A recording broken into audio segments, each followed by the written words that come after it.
বসাই দাও না, বসাই দাও।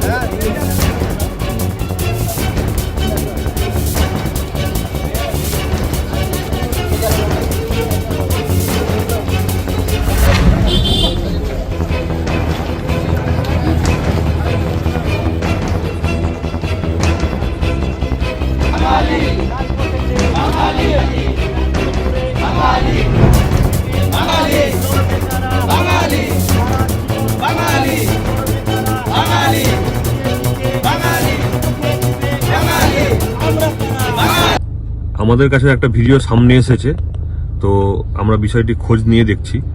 সবচেয়ে বড় কথা হচ্ছে আমরা ছোটবেলা থেকেই কবিগুরু রবীন্দ্রনাথ ঠাকুরের কবিতা, গান এগুলো পড়েই আমরা মানুষ হয়েছি। যদি অনিচ্ছাকৃতভাবেও যদি এটা ভুলবশত যদি এটা কেউ করে থাকে, তার জন্য আমরা খোঁজ নিয়ে দেখছি, এবং যদি এটা দেখতে পাই যে এটা আমাদের কেউ জড়িত আছে, আমরা অবশ্যই ব্যবস্থা গ্রহণ করব।